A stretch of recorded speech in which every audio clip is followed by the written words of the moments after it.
ini. Mudah-mudahan kita dapat sesuatu yang boleh kita manfaatkan dalam pembacaan kita pada malam ini. Mudah-mudahan Allah redha dengan kita, kita pun redha dengan Allah, dan diberi ganjaran-ganjaran pahala bagi mereka yang dah sampai kepada makam redha itu. Radhiyallahu anhum wa radu an dzalika liman khasya rabbah, kata Allah ya. Mereka redha dengannya, dan dia pun dia redha dengan mereka, mereka pun redha dengannya. Itulah dia tanda orang-orang yang sangat takut kepada Tuhannya. Baik, muka surat berapa tuan-tuan? 39. Waslun fi adabil khuruji ilal masjid. Ini suatu fasal pada menyatakan adab keluar ke masjid. Nak keluar ke masjid pun ada adab. Nak masuk dalam masjid ada adab. Nak duduk dalam masjid pun ada adab. Nak keluar dari masjid pun ada adab. Nak mengaji pun ada adab. Dalam Islam ni semua ada adab belaka. Ya, nak mamam ada adab. Nak pun ada adab. Nak tayamum pun ada adab. Nak kenduri kenara pun ada adab. Nak kahwin pun ada adab. Semua ada adab. Ini suatu fasal pada menyatakan adab keluar ke masjid. Maka apabila selesai engkau daripada mengambil air semayang, dah ambil air semayang ada adab tak? Ada doa-doa tak? Ingat ke doa lagi? Udah buat ke belum? Tak payah jawab lah, saya tanya aja ya. Dah buat ke belum? Jangan jawab. Kadang-kadang. Kadang-kadang. Dengan doa-doa dia, basuh muka ada doanya, basuh tangan ada doanya, sapu kepala ada doanya, sapu telinga ada doanya, sapu tengkuk ada doanya, basuh kaki ada doanya ya. Jadi carilah doa-doanya tu ya, yang relevan, yang bersesuaian dengan perbuatan kita tu. Ya. Maka apabila engkau selesai engkau daripada mengambil air sembahyang, maka hendaklah engkau sembahyang 2 rakaat sunat wuduk. Ini jarang buat doa ni. Lepas mengambil wuduk, sembahyang sunat wuduk. Jarang, entahlah. Tuan-tuan buat setiap kali entahlah. Kalau ada buat? Bilal. Bilal yang buat. Bilal memanglah. Nabi tanya dia, apa amalan kamu wahai Bilal sehingga aku dengar kasut kamu kerang-kerang dalam surga? Maknanya dia sudah dijamin dalam masuk surga lah ya. Kita tak ada siapa jaminnya. Apa jawab Bilal? Saya kata dia selepas mengambil wuduk tak pernah lepas sembahyang sunat wuduk. Dan dia pula sentiasa berada dalam wuduk. Bila habis wuduk, ambil. Bila habis wuduk, barui. Bila habis wuduk, dibarui. Itu sebab dia tu. Ya, bukan itu ajalah. Itu sebab Nabi-Nya di antaranya sebabnya yang sebenarnya mengapa dia dijamin syurga, dia telah mempertahankan imannya sampai nyawanya tergugat pun masih lagi mempertahankan imannya. Ditangkap, diikat, dijemur, dihentak dadanya tu dengan batu, tapi masih lagi mempertahankan imannya. Dia suruh tukar, apa jawabnya? Ahadun. Apa kata ahadun? Esa. Allah yang esa. Allah yang esa. Kalau kita belum tahu lagi ya. Tak ada dapat diuji apa itu. Cuba kalau diuji apa itu, belum tahu. Tapi Bilal sudah diuji. Sebab itu dia mempertahankan imannya sehinggalah dia kembali kepada Allah. Baik, hendaklah engkau sembahyang 2 rakaat sunat wuduk atau 2 rakaat sunat subuh. Tengoklah kalau sempat sembahyang dah wuduk dulu, sunat wuduk. Kalau tak sempat sembahyang 2 rakaat sunat subuh. Ya. Ini di mana ni? Di rumah. Ini sembahyang sunat subuh ni elok di rumah. Bukan ke masjid, belum keluar masjid lagi tu, di rumah. Tapi kalau kita sembahyang di rumah, pakai tak sempat lah. Pakai tak sempat nak berjemaah di surau ni. Atau di masjid lagi tak sempat. Kerana ramainya Tok Bilal masjid ni, yang ramainya apa? Tok Bilal Kerongga. Tahu ke Kerongga? Ya Allah, kerengga tak tahu? Kerengga, ya Allah. Apa? Apa kerengga? Kalau pokok manggis itu ada kerengga, kerengga itu makan ke buah manggis. Apa ya, makan tak? Makan ke? Makan tak? Tak makannya. Kalau dia ada atas pokok empelam, dia makan ke buah empelam tu. Kalau dia ada atas pokok rambutan, ada tak dia makan buah rambutan tu? Tapi coba terai panjat pokok rambutan yang ada kerengga macam nak ngambil rambutan. Apa kerjanya? Apa dia buatnya? Amun dia kokok-kokoknya, dia bulu-bulunya, padahal dia tak makan. Kenapa pula dia kokok-kokok? Ya. Begitulah kalau Tok Bilal tu dia jadi kerengga. Kalau Tok Bilal sini jangan Tok Bilal menyolong mata tengok saya. Kalau Tok Bilal jadi kerengga apa itulah. Udahlah dia semayang macam peluru. Tahu kan macam peluru? Yang sunatnya macam peluru. Doa titah tak baca, surah tak baca, baca Fatihah dah rukuk. Tidak, punya lelaju. Lepas tu tak ada noleh kiri kanan, terus kamat je. Mana nak sempat? Itu sebab sekali-sekali pergilah sembahyang di masjid mazhab Hanafi tengok. Mereka akan menunggu jemaah tu dah penuh tu baru qamat. Dia ada time tu, azan sekian waktu, qamatnya sekian waktu. Masa antara azan dengan qamat tu lama, bukan sekejap, tapi kalau bila kerengga apa? Kalau bila kerengga macam mana? Tak nyampang apa, terus qamat je. Noleh kiri kanan boleh tak? Tak ada tanya imam pun. Udahlah doa titah tak baca. Surah pun tak baca. Ada ke dalam kitab apa itu? Maka sunatlah kamu tak payah baca doa iftitah. Ada ke? Sunatlah kamu tak payah baca surah. Ada ke? Cuba kita baca dalam ini. Dalam ini pun ada. Kalau sunat subuh tu sunat dibaca rakaat yang pertama lepas Fatihah, alam nashrah laka sadrak. Rakaat yang kedua sunat dibaca alam tara kaifa fa'ala rabbuka bi ashabil fil. Itu surah. Doa iftitah sembahyang apa pun sunat dibaca doa iftitah. Tapi kalau kita sembahyang sunat langsung tak baca doa iftitah. Terus Fatihah aja. Ada bangkangan. Ada bangkangan ke? Ya. Biasa tinggal. Tahu dah biasa? Inilah hijrah pun ni. Berubahlah. Tengok sekarang sembahyang sunat Isyak macam mana pun.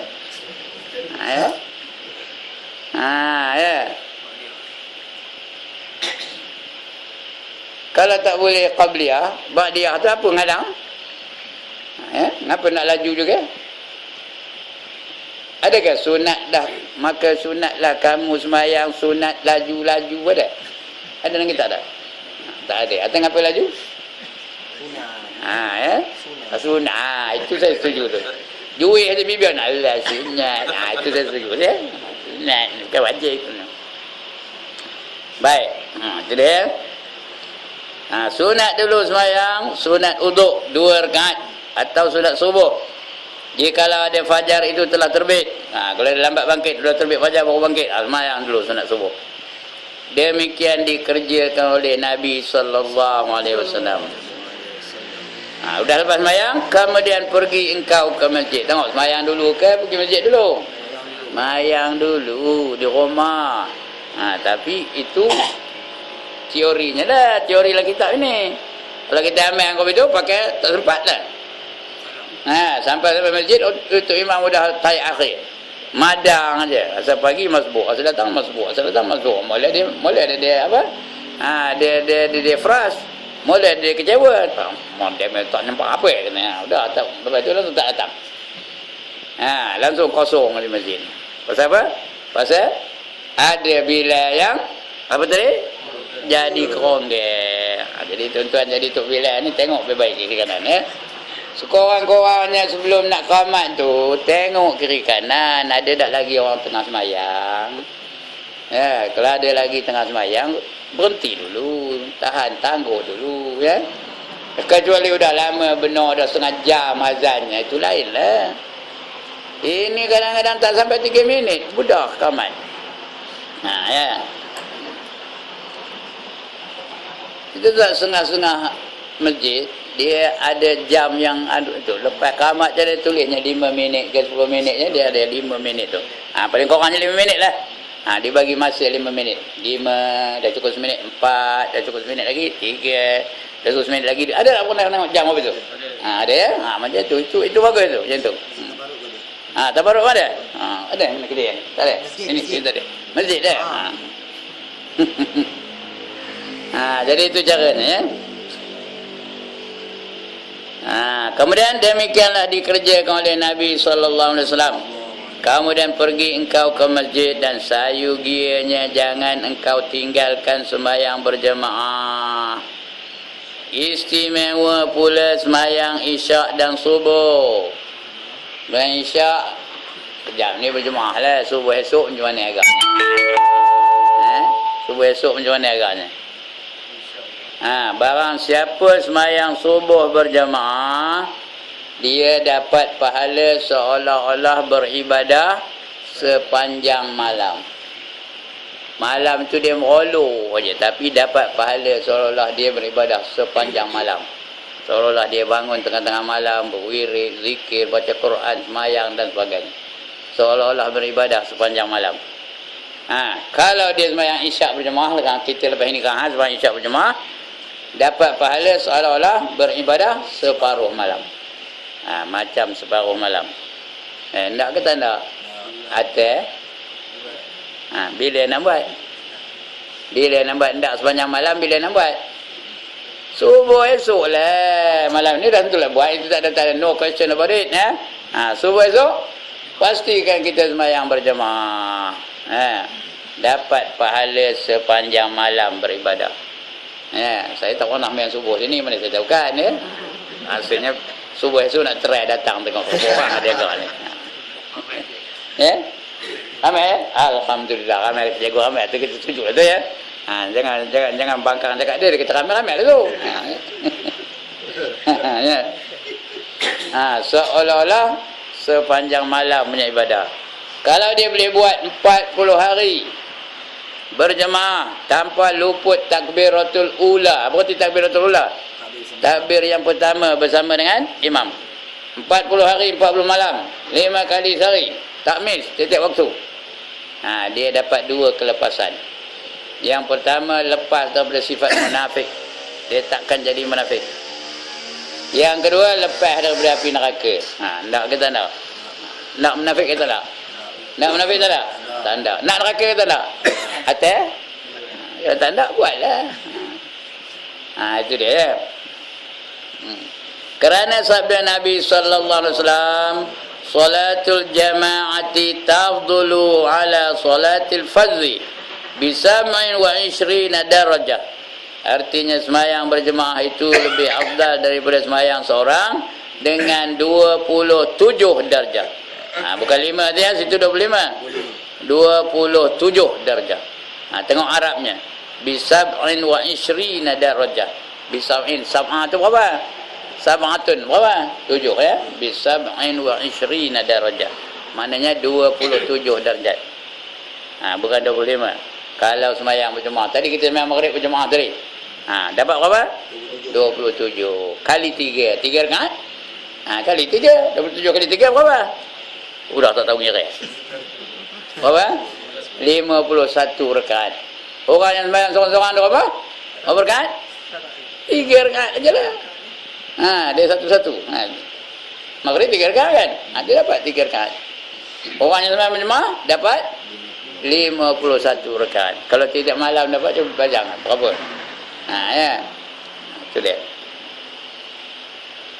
Kemudian dan lagi sabda Nabi sallallahu alaihi wasallam, man shalla 40 yawman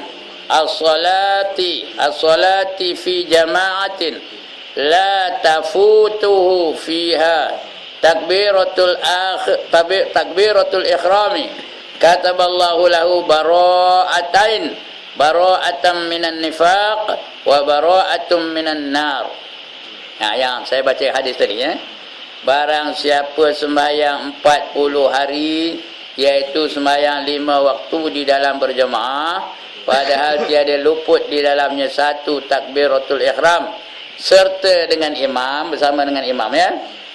Nescaya disuratkan Allah baginya dua kelepasan. Bara'atain itu artinya kelepasan, ada dua kelepasan. Apa dia? Dua kelepasan. Iaitu lepas munafik, lepas daripada munafik. Daripada itu tak ada, tulis sendiri. Lepas daripada munafik, tak ada jadi orang munafik, dan lepas daripada api neraka. Orang munafik ni di mana tempatnya? Kalau dia mati dalam keadaan munafik, di mana tempatnya? Di neraka yang paling bawah sekali. Innal munafiqina fid darkil asfali minan nar. Sesungguhnya orang-orang munafik itu ditempatkan di tingkatan yang paling ke bawah di dalam api neraka. Itu tempat orang munafik. Ya, neraka itu pula kalau bukan munafik tak masuk neraka. Kalau dia tak ada munafik, tak masuk neraka. Api neraka tu macam mana bandingkan dengan api syurga? Kekuatannya 70 kali ganda dengan sekuat-kuat api dunia ni. Ya, api neraka itu 70 kali ganda lebih kuat daripada sekuat-kuat api dunia. Sekuat-kuat api dunia ni apa? Laser tu besi putih ya, boleh diputih saja. Tapi api neraka 70 kali ganda lebih kuat daripada laser tu. Siapa lalu nahor ni? Api panas, lantainya panas, dindingnya panas, atapnya panas, udaranya panas, asapnya panas, makanannya panas, minumannya panas, pakaiannya panas, kenderaannya panas. Itu neraka. Siapa lalu nahor ni? Ya. Jadi dia kalau berjemaah 40 hari 40 malam, dia lepas daripada neraka. Tapi itu sebagai pencetus saja, bukan dah lepas 40 hari 40 malam tak payahlah lagi sembahyang Jumaat, bukan. Banyak orang tersilap ni. Pasal ada jaminan Rasulullah barang siapa pergi sembahyang berjemaah ya, dapat 40 waktu berjemaah di Masjid Madinah, dia lepas dari neraka. Kata ada hadis ya. Dia pun 8 hari sembahyang. Dah lepas 8 hari tu, sudah tak pergi lagi ke masjid. Kenapa aku dah cukup 8 hari katanya. Ya, ini orang pergi Mekah dah, pergi Madinah. Yang sudah pergi Mekah, yang sudah pergi Madinah tu. Jadi maknanya dia sembahyang di Madinah tu berapa hari? 8 hari aja berjemaah. Cukup 40 waktu katanya. Tak payah lagi aku dah 8 hari dah, kata dah 40 waktu dah kata. Itu orang tertipu tu ya. Padahal 8 hari itu atau 40 waktu itu hanya pencetus. Permulaannya je. Lepas tu diteruskanlah. Kerana orang sembahyang berjemaah di Masjid Madinah, ya, pahalanya 1000 kali ganda daripada Masjid Al-Aqsa. Siapa sembahyang berjemaah di Masjid Al-Aqsa, pahalanya 500 kali ganda daripada Masjid Taparut. Tapi yang paling tinggi di mana? Masjidil Haram. Siapa sembahyang di Masjidil Haram, pahalanya 100,000 kali ganda daripada Masjid Madinah. Bukan daripada Masjid Tabarut, Masjid Madinah. 100,000 kali ganda. Itu orang berebut-rebut nak sembahyang di Masjidil Haram. Tapi yang malangnya, yang pernah saya tengok lah. Ya, tuan-tuan ataupun ada tengok, saya tak tahu. Tapi yang pernah saya tengok, sampai je dari Mekah, tak siur nak sembahyang di Masjidil Haram. Sembahyang di hotel aja. Ada ke tak payah? Ada. Malas nak pergi ke Masjidil Haram. Memang susah. Berebut-rebut, berimpit-rimpit, jauh pula tu kadang-kadang sampai 600 meter. Ya, jauhnya daripada Masjidil Haram tu hotelnya. Kena berjalan kaki lah. Itulah pun pahalanya. Pergi ke Mekah, dah sampai ke Mekah, tak nak sembahyang di Masjidil Haram. Bingung ke cerdik tu? Sudah sampai ke Mekah, tak nak juga. Ini yang muda-muda nak pergi sebenarnya. Jangan buat kopi tu ya. Pasal apa? Pasal apa dia tak nak tu? Pasal dia di sini tak pernah ke masjid. Sampai ke sana serupa lah tu. Allah tutupkan hati-hatinya supaya tidak berjemaah. Pasal di sini dia jarang berjemaah pun. Ya. Baik. Artinya barang siapa semayang 40 hari, iaitu semayang 5 waktu di dalam berjemaah, padahal tiada luput di dalamnya satu takbiratul ihram bersama imam, nescaya disuratkan Allah baginya 2 kelepasan, iaitu lepas daripada munafik dan lepas daripada api neraka. Lagi hadis Nabi dan sabda Nabi sallallahu alaihi wasallam, man shallal isya'a fi jama'atin wa ka'annama shalla nisfal lail wa man shalla subha fi jama'atin fa ka'annama shalla laila kullahu. Ya. Artinya barang siapa sembahyang isyak berjemaah, maka seolah-olah ia berbuat ibadat setengah malam. Kalau isyak berjemaah, dia macam sembahyang setengah malam, separuh malam. Ya. Seolah-olah berbuat dia setengah malam. Dan barang siapa sembahyang subuh berjemaah, maka seolah-olah dia berbuat ibadah semalam-malaman. Kalau dia sembahyang subuh berjemaah. Jadi kita pastikan kita sembahyang subuh biar berjemaah. Ya, subuh tadi di mana sembahyangnya? Tak payah jawab, jangan jawab. Ya, subuh esok di mana nak sembahyangnya? Itu kena jawab. Tadi tak payah jawab lah, nampak benar lah kesalahan dia pula ya. Subuh esok di mana nak sembahyang? Berjamaah di surau atau di masjid. Subuh lusa? Serupa. Subuh tulat?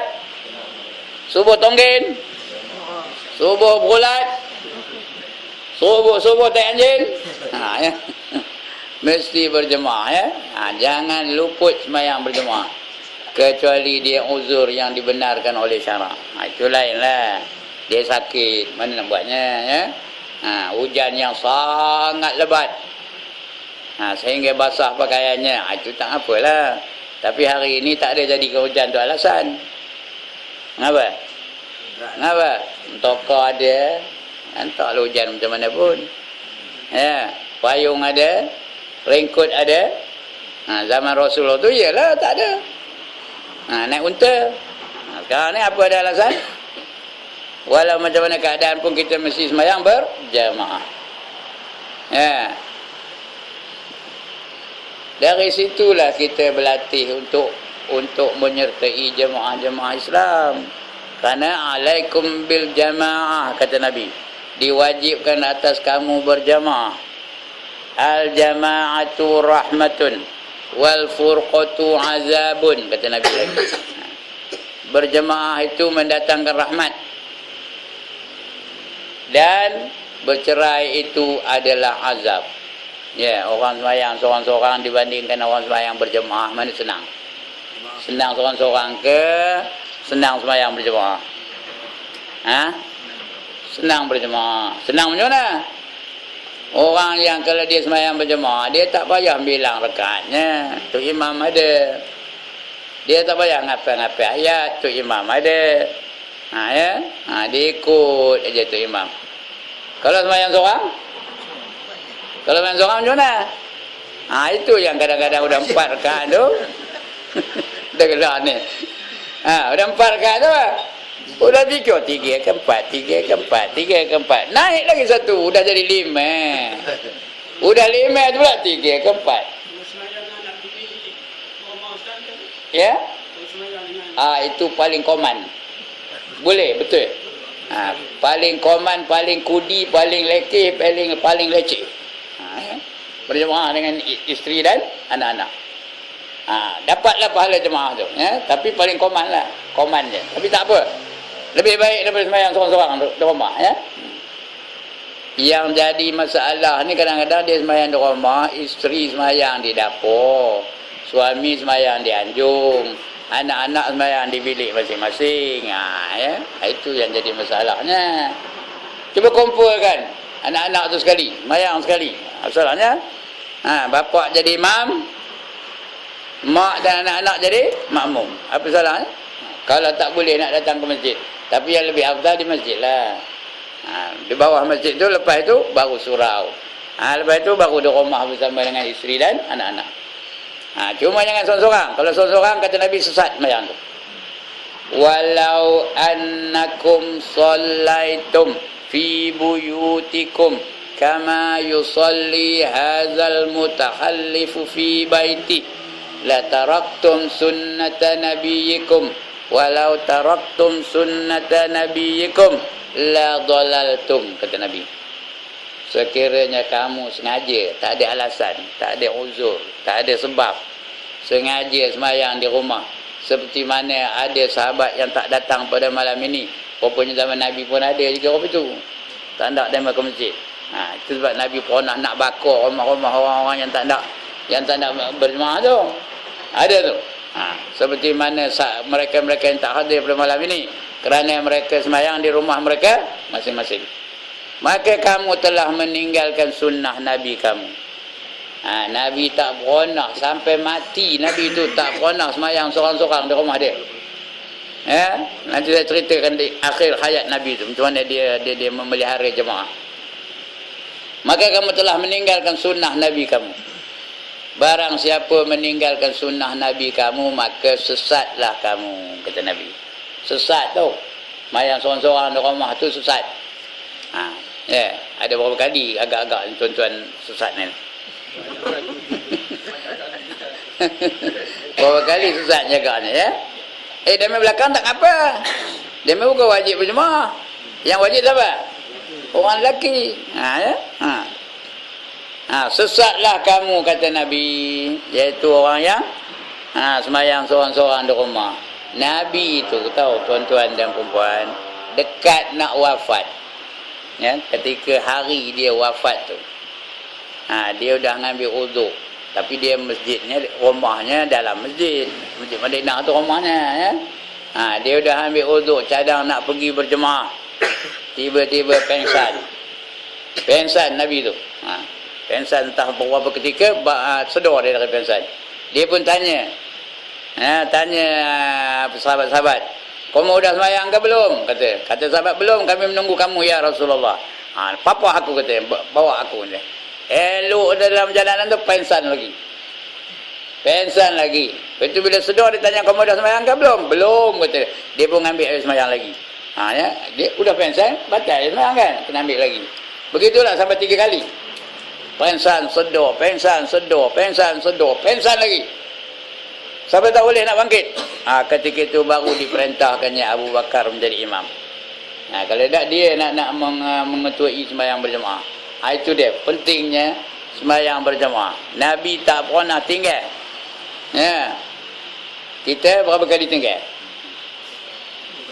2 kali. 2 kali okeylah. Cikgu kau 2 kali je. Itu dia, ya. Itu Nabi waktu akhir-akhir baginda. Padahal sebelum itu tak pernah baginda semayang seorang-seorang di rumah, kecuali ketika dia dalam musafir. Itu lain cerita.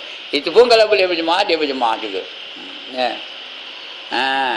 Memanglah semayang seorang di rumah tu senang sikit. Ya ke dah. Ya dah saja. Kadang-kadang kain selai je, baju hidak, kasut hidak, piyah hidak, kain selai je. Ya, Allahu Akbar. Kain selai je nak aku. Nerangin ketiak naik kata Allahu Akbar, bulu ketiak tu. Semua je. Memang senang pun. Bila orang negur dia, kenapa sembahyang kain selai aja, kata. Apa jawab? Tadi? Bukankah aurat antara pusat dengan lutut? Dia pandai jawab tu tau. Mana dia tahu hukum lah. Bukankah aurat lelaki antara pusat dengan lutut? Ya, betul lah jawab tu, ya. Esok cebeterai pergi ke Tapah tu, kan Tapah tu kain selai je. Naik pasar raya Tapah tu, TS. Ada tahu TS tak Tapah tu? Naik TS Tapah tu kain selai je. Jangan berbaju, jangan berkasut, jangan berkopiah. Faham tak? Tegur dia orang. Kau tanya dapat pergi ke TS ni kan selai aja ni, kita. Apa jawab? Kan aurat antara pusat dengan lutut. Dia boleh jawab apa tu? Kalau berani lagi pergi ke kampung pula, pergi ke Tesco kampung, pakai kain selai boleh? Itulah dia, ya. Senang di rumah, senang sikit, tak payah bersedia benar. Kalau di masjid ni, kalau di surau ni nak kena berjubah dulu, nak kena serban dulu. Nak kena berkemas dulu barulah boleh ya. Tapi dengan Allah kita tak boleh cincai-cincai. Ya. Coba kalau Pak Ya ni dipanggil di Sultan Nazrin Shah. Hujung minggu ni Sultan Nazrin Shah manggil Pak Ya macam. Dia pakai kain selah kan? Pergi jumpa Nazrin Shah, Sultan Nazrin Shah pakai kain selah kan? Mana pakai ya? Dia nempah baju Melayu baru tau. Sampin baru, baju Melayu baru, seluar baru. Ngapa Sultan manggil aku katanya? Padahal Allah dengan Sultan yang mana lebih mulia? Allah lagi mulia. Dengan Allah pakai kain selam, terangap je bulu kecil ya. Dengan Sultan bekerja benar pula berpakaian suit baru. Baju baru dan segala-galanya. Betul kadang-kadang sakit hati juga tengok dia sembahyang. Ada yang banyak pakai baju perak aja. Baju perak tu boleh tahan sikit. Baju pula singlet tu, tahu singlet tu? Itu pakaiannya. Saya ada pernah tengok di masjid di Ipoh. Bila nak sembahyang dia mula-mula pakai bus jaket. Bila nak sembahyang dibuka di bus jaket tinggal singlet aja. Letak belakang. Itu dia sembahyang Allahu Akbar. Pakai singlet aja. Udah lepas sembahyang tengok bus jaket itu hilang, lari ke orang. Padan muka kata dia. Di hadapan Allah pakai singlet aja. Dengan orang beria benar bus jaket. Ya. Padan muka tu. Kata hati saya ledak ngabur pintu. Kalau ngabur depan dia tampol lah. Itu dia ya tuan-tuan. Jadi jangan lepas sembahyang berjemaah. Sebab itu kata Tuan Guru, kalau Islam tak akan menang, macam mana? Kalau Islam tak akan menang, macam mana? Jadikan sembahyang waktu seolah-olah macam sembahyang jemaat. Macam sembahyang jemaat. Padahal sembahyang tu sembahyang waktu. Zuhur tu, ramai orang datang macam orang sembahyang jemaat. Asar pun begitu. Subuh lagi ramai. Ya? Itu sebab tempat-tempat yang macam itu mereka mencapai kemenangan. Tuan-tuan ada ke pernah pergi Kelantan?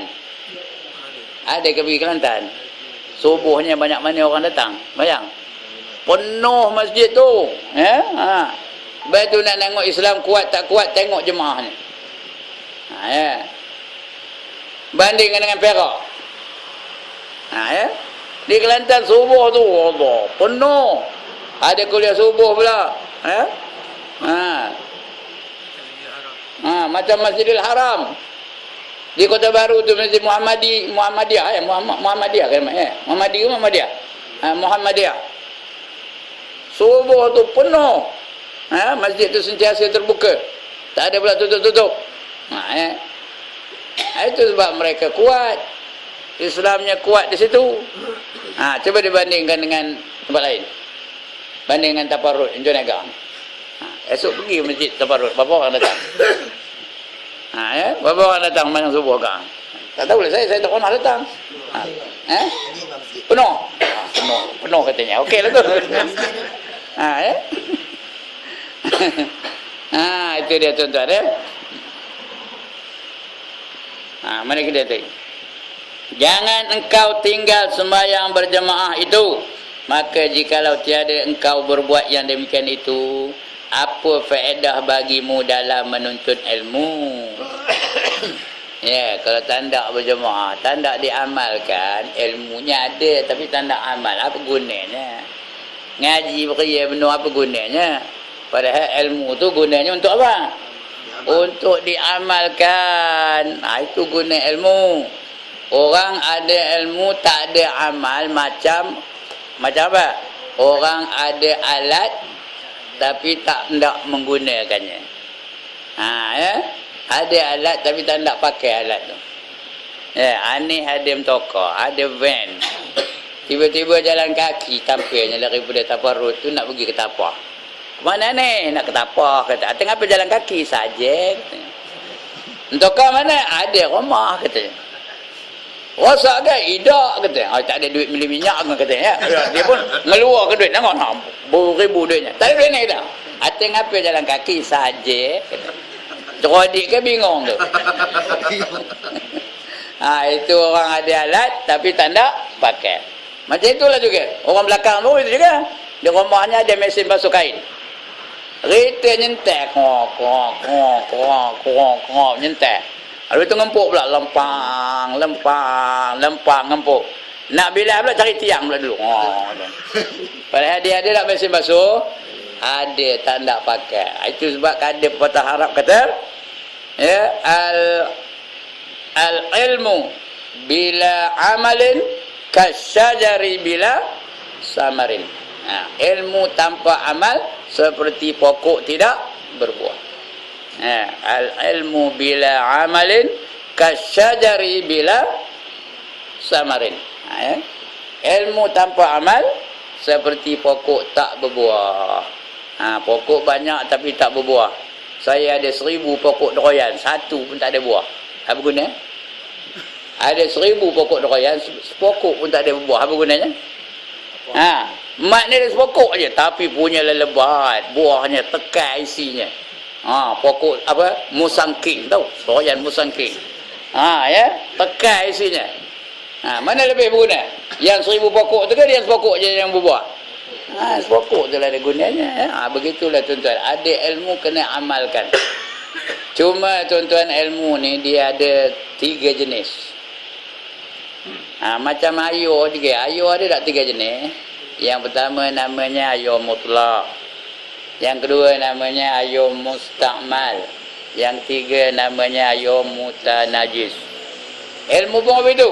Ada ilmu mutlak, ada ilmu mustakmal, ada ilmu mutanajis. Ini minda ni, bukan ada dalam kitab ni. Ini minda dari tok guru saya. Ilmu mutlak apa? Dia dapat terang dan menerangkan. Dia tahu dan memberitahu orang tahu. Itu ilmu mutlak. Macam ayo juga. Ayo mutlak apa? Suci lagi menyucikan. Ilmu mutlak pun itu juga. Dia terang dan boleh menerangkan orang lain. Yang kedua namanya ilmu mustakmal. Macam ayo mustakmal apa? Ayo mustakmal apa istilahnya? Suci tetapi tidak boleh menyucikan. Ya. Ayo mustakmal apa itulah? Suci nak minum boleh, ayo kopi boleh minum tak? Boleh. Tapi boleh masuk berak ayo kopi? Tak boleh. Begitulah, suci tapi tidak menyucikan. Ilmu mustakmal apa itulah juga? Dia tahu. Dia boleh amal sendiri, tapi nak bagi orang lain tak ada. Nak menerangkan orang lain tak ada. Dia kira dia seorang aja. Ya? Dia pandai ilmu nahwu. Dia orang salah baca pun dia tahu. Dia tahu dia pandai ilmu nahwu. Tapi dia tak nak keluar dari rumah. Ni je dia seorang, dia beramal seorang dia. Ya? Itu ilmu apa? Mustakmal namanya. Yang ketiga apa? Yang ketiga namanya apa? Mutanajis. Ilmu mutanajis. Artinya ilmu yang dia ada itu adalah ilmu yang tak boleh dipakai. Dia sudah campur dengan najis, tak boleh dipakai. Dan dia pula tidak boleh menyuci yang lain. Ilmu itu tak boleh dipakai kerana najis, mutanajis. Ya, air tu dah campur dengan najis. Apa jadi air tu? Air tu jadi apa? Air tu jadi mutanajis. Bila air jadi mutanajis, tak boleh dipakai. Bila dia tak boleh dipakai, tak boleh pula bagi menyucikan yang lain. Dia tak boleh dipakai, tak boleh menyuci yang lain. Itu ilmu mutanajis. Jadi kenapa? Kena amalkan ilmu itu, baru dia betul. Baru dia ilmu mutlak namanya. Dia ada ilmu dan boleh membantu orang lain menjalankan atau mengerjakan ilmu itu. Itu namanya ilmu mutlak. Jadi kita hendak ilmu biar yang mutlak. Okey. Mana kemudian tadi? Demikian itu. Apa faedahnya bagimu di dalam menuntut ilmu? Ya. Ilmu tak amal, dia dulu diazab oleh si penyembah berhala. Ya. Orang yang ada ilmu tak hendak amalkan ilmunya, dia dulu diazab daripada si penyembah berhala. Al-alimu bi'ilmihi lam ya'malan mu'azzabun min qabli abidil wasan. Ini bukan hadis, ini kata seorang ulama namanya Ibnu Ruslan. Ya. Al-alimu, orang alim, bi'ilmihi, dengan ilmunya, lam ya'malan, tidak diamalkannya, Mu'azzabun, dia lebih dulu diazab min qabli abidil wasan. Lebih dahulu daripada orang yang menyembah berhala. Orang menyembah berhala itu memang kena azab pun. Ya, orang Hindu tu kena azab dah. Kalau dia mati dalam keadaan itu, dia kena azab lah. Tapi dia postpone. Kemudian nanti dulu kata dia malaikat. Aku nak mantai orang alim ni dulu katanya. Kamu tunggu kejap. Tunggu. Aku nak mantai orang alim yang ada ilmu tu tak nak amal. Dia tahu mayang berjemaah itu wajib tapi tak datang berjemaah. Ya? Dia tahu riba tu haram tapi dia juga terlibat dengan riba. Itu orang yang tak amalkan ilmu, ya. Dia dulu diazab daripada si penyembah berhala. Jadi sebab itu kita bila ada ilmu amalkan. Tak ada ilmu tak ada juga. Al-amalu bi ghairi ilm mardud, kata Nabi. Orang beramal dengan tanpa ilmu adalah ditolak. Tak boleh juga. Jadi nak ada dua-dua. Ilmu nak ada, amal pun nak ada. Barulah ada faedah ilmu tu pada kita. Ya, kalau tak ada ilmu amal tak sah. Akhir zaman ni ramai orang tak ada ilmu, orang nak beribadat ramai. Tapi tak ada ilmu. Ramai ada orang sembahyang, ramai, tapi kadang-kadang ilmu sembahyang tak ada. Terima ke Tuhan? Tak terima, ya. Itu sebab kata Nabi, yakunu fi akhiriz zaman ubadun juhalun wa ulama fusaq. Akan berlaku di akhir zaman nanti. Akhir zaman tu bila? Zaman kita ni lah. Akan berlaku di akhir zaman nanti ahli-ahli ibadah yang jahil-jahil. Ubadun juhalun. Rasulullah gunakan isim jamak. Jamak tu artinya apa? Plural. Ramai lah tu. Kalau satu bukan plural, kalau satu apa? Singular. Ini tiga atau lebih. Itu dia. Ubadun juhalun. Kalau satu dia kata al-alimul jahil. Itu kalau satu. Kalau tiga atau lebih, ubadun juhalun. Ramai lah tu. Wa ulama fusaq, dan ulama-ulama yang jahat. Ahli ibadah yang jahil tu pun ramai, ulama yang jahat tu pun ramai juga. Ulama fusaq. Ya. Ramai ada orang sembahyang tapi tak tahu sembahyang. Dia tengok takbiratul ihram aja. Macam-macam fashion. Allah. Macam-macam fashion. Tak ada ke ni? Ya. Kadang dia duduk tahiyat tu, asyhadu an la ilaha illallah wa asyhadu anna. Yang dari ni. Kalau kasat main-main batal sembahyangnya. Kalau kasat main-main. Kalau edak dia jari ni anggota kecil tak ada batal, ya. Tapi saja-saja ada tak orang buat itu saja-saja. Ya. Batal sembahyang, dia tak sedar batal sembahyang. Belum dengar bacaannya lagi. Ar-Rahmanir Rahim Maliki Yaumiddin. Betul ke? Mana dia pakar tajwid sini? Ar-Rahmanir Rahim Maliki Yaumiddin. Betul ke? Apa salah? Apa salah? Mim tu dah hilang satu. Ar-Rahmanir Rahim. Berhenti dulu baru betul. Kalau nak sambung, Ar-Rahmanir Rahim ma, ada mima. Ar-Rahmanir Rahim kita ada ma. Ar-Rahmanir Rahim Maliki Yaumiddin. Baru betul. Tapi kadang-kadang dia sembahyang tarawih itu dia bunyi Ar-Rahmanir Rahim Maliki Yaumiddin, dah hilang satu mim. Ada dah orang baca kop itu. Tak ada sini jangan nyolang ya, tutup iman jangan nyolang dengan saya. Tak ada ya, sini tak ada. Yang banyak di mana? Di mana banyak? London. London punya. Tu dia. Saya tak ada ngata London, saya di Korea, dia London pergi lagi jauh. Ya. Itu dia ubadun juhalun. Ahli-ahli ibadah yang jahil-jahil. Lagi yang ramai apa lagi? Wa ulama fusaq. Ulama yang jahat-jahat. Ulama yang ada kepentingan. Ya, ada kepentingan diri sendiri. Nak dapat harta ke, nak dapat kedudukan ke, nak dapat pangkat ke, nak dapat projek ke. Itu ulama-ulama tu. Ramai tu. Kalau tidak takkan Rasulullah gunakan isim jamak tadi ya. Ramai. Ya, jangan tengok saya bukan ulama. Ni tengok saya tu. Ni ulama ni. Ulama apa?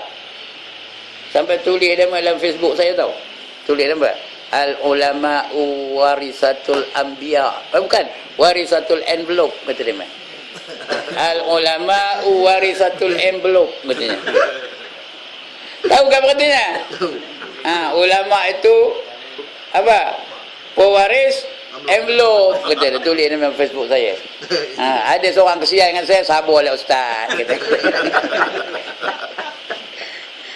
Hadis pun tak betul. Dia tulis warisatul, bukan warasatul anbiya. Ini dia tak warisatul envelope katanya. Ya. Ada tak ulama mementingkan envelope? Ada ke tak ada? Ada. If you don't give this much, I'm not going